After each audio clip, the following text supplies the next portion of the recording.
Kazan here again, and today we're having another late night video, and yeah, we're looking at the Crisis Zone gun again. It's not broken, I haven't broken it yet. Well, I've already broken it twice, but anyway.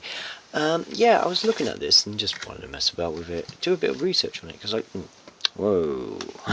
Sorry, I just noticed the camera, how it keeps going red, and then grey, whatever. Yeah, I was doing a bit of research and trying to figure out why, how it worked. And I kind of knew that already, I just wanted to confirm how it worked. And whilst I was doing such, I could get the LED to light up, which took a bit of time. For some reason the gun stopped working again. The motor stopped working again. I'm thinking, oh no, tell me I've not blown the transistor again.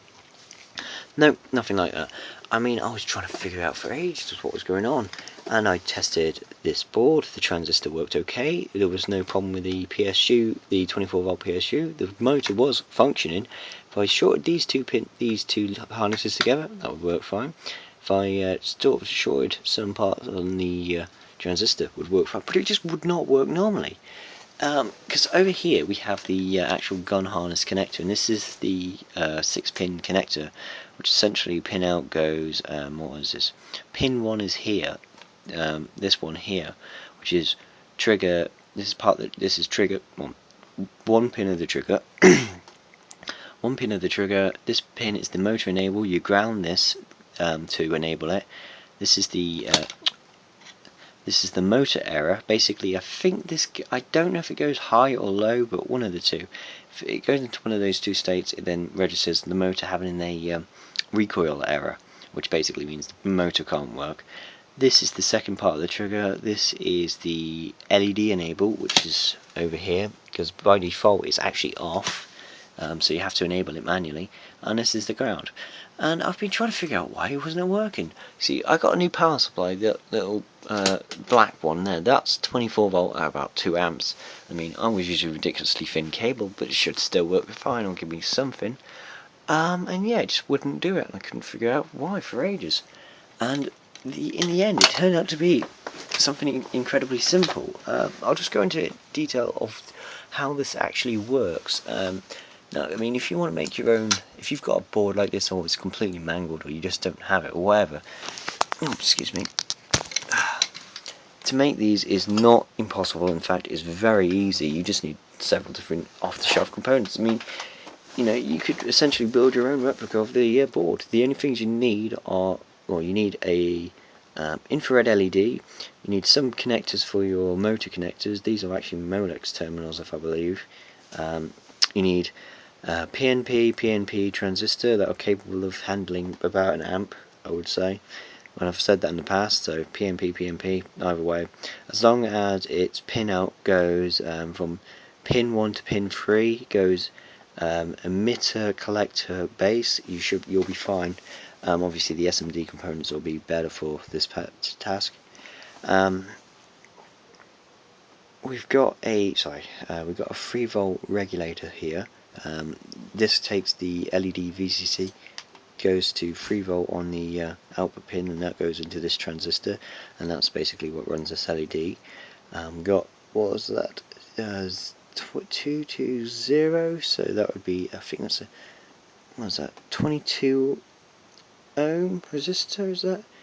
220, I'm trying to think. The way you read SMD transistors is you've got the first two numbers are your, they're basically the first two numbers of things. So if it says like down there it says 122, basically that means 1200K. That's how basically read them is.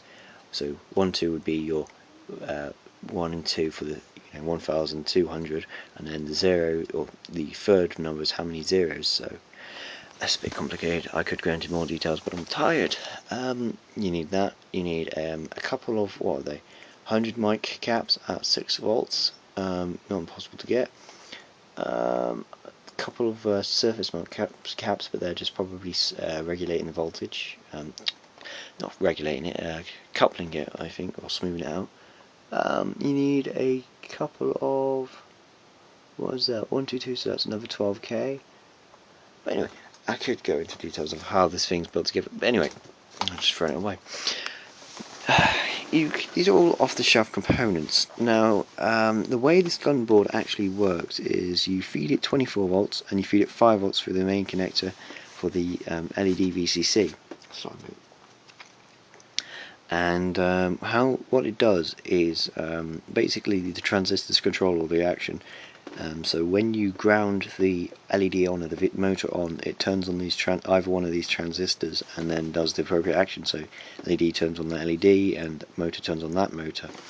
So the way it's all worked is that the 24 volt power supply goes in here, and then your motor goes here, and the 5 volt goes onto the third pin of this harness.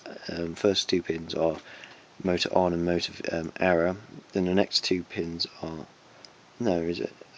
hold on. Yeah, third pin is that, and fourth pin is your LED on, and fifth pin is your ground. And the thing is, I was having an issue. It wouldn't really register. The gun would work fine. Short of those 2 points, it would work. Short on these 2 points, would work. It just wouldn't work properly, and that's grounding the first pin. And lo and behold, it wasn't this circuit board. It was that power supply, and that power supply works. The thing is, I've got two power supplies. We've got the main power supply here. This is providing the 12 volt, 5 volt, and minus 5 volt, and then this is providing the 24 volt. But clearly, that's too advanced. If we have a look at the schematics, you might be able to see this. I don't know. You can see there's you've got a transformer. This is 230 volt to 18 volt output, which being 18 volt AC, which goes through a bridge rectifier, and it goes into a 22,000 cap 35 volts. So essentially that's a very primitive 24 volt power supply, and the cap's just there for so that if the regulator can't keep up, it uses the cap's energy first. It's basically the caps are like a battery. They store up the charge, so this cap will get drained and then you get charged up through the rectifier when the thing's off. Anyway, those can store a lot of voltage, and you'll remember in the past I had a Logitech power supply that did do my 24 volt, and that worked absolutely flawlessly. Now, I chose that originally because A, it was the only thing I had to hand, B, it was very close to this design.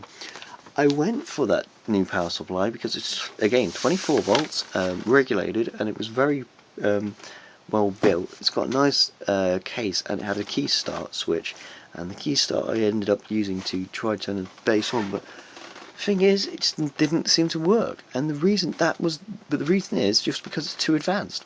Clearly, the circuitry in there is actually modifying the grounds, because this system is relying on this ground from the bridge rectifier to be very similar to the ground from this switch mode power supply, because the way this knows when to turn on and off is, if you don't know too much about electronics, what they usually use is called pull up or pull down resistors, and basically they're just literally resistors connected to plus and minus, or plus or minus, or in this case both.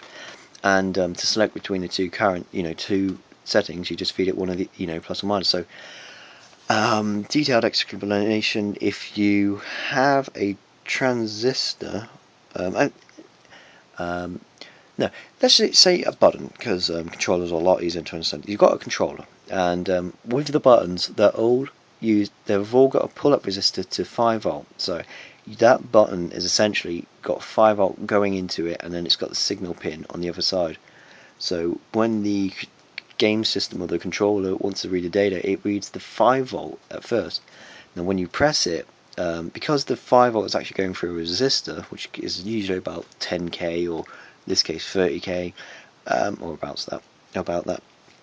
When you press it, it actually grounds it, and when you're using pull-up resistors and pull-down resistors, the electricity follows the path of least resistance. So when you press the button, the controller will actually sense that you've pulled the pin to the ground, or otherwise known as low, and that basically registers as a button press. And the same system is used here, and it's pretty much used everywhere.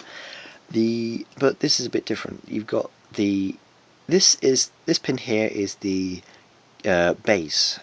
This base is tied high to the 24-volt power supply. So when the power supply's got power, well, when the gun board's got 24-volt power, this transistor is pulled high and stayed high. And basically that IC down there is basically, if this doesn't have power, it just says there's a problem with your gun, mate. Or as long as it can't find a voltage or something coming out of that transistor, it just says it's dead. Anyway, I digress. When you pull pin 1 low, or you ground it, it goes through this resistor here, which is the 1200K resistor, and it goes from a trace all the way from pin 1 to there and there. Now what that's doing is, instead of pulling it to the 24-volt power supply low, which you can't do because it's powering directly the motor, it's pulling the transistor's leg down to low to the reference voltage of the switch mode power supply.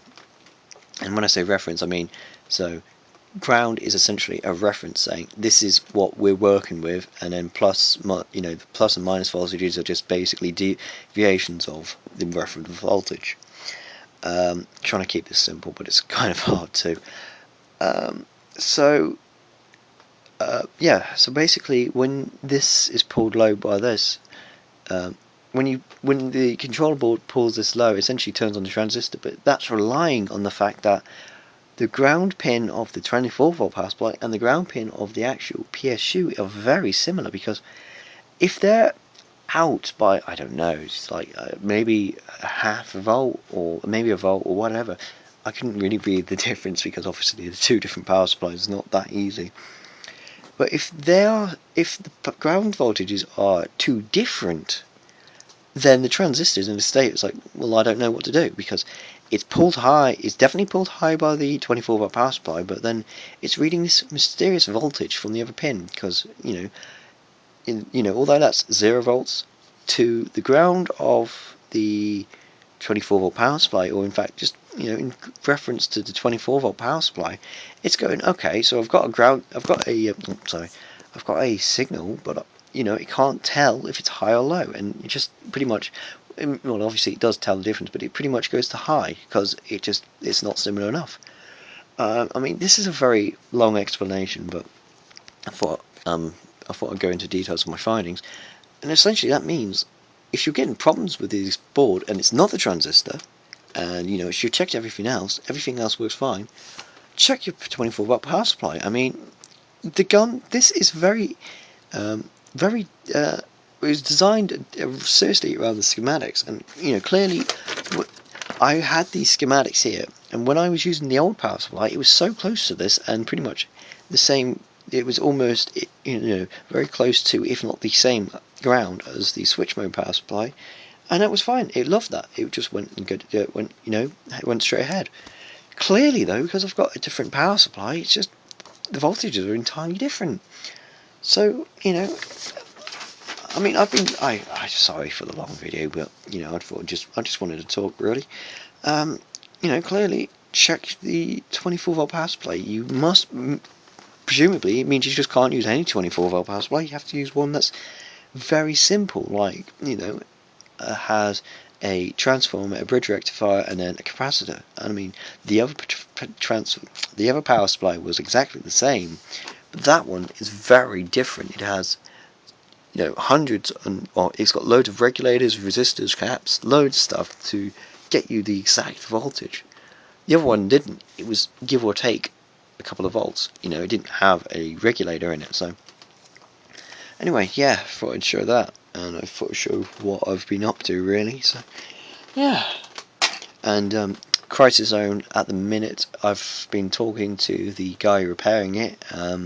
He said that the logic chips on it were bad, or some of the logic chips on it were bad.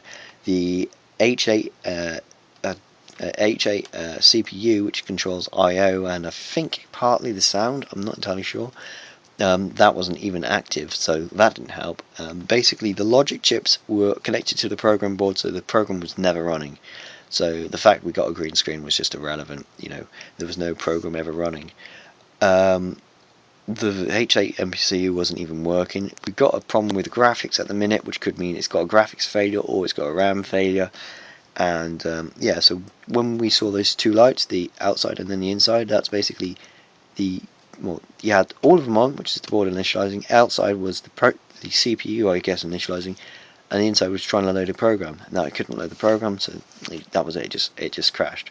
So yeah, at the minute, Crisis Zone, no clue if it's going to be fixed. I did try bidding on another board, but I lost on it. So you're gonna have to see. Anyway, sorry for the very long video, but I hope you've actually learned something out of this. I mean, I might redo a couple, this video. I might just ignore it and just continue on. But anyway, I hope you enjoyed and thank you for watching.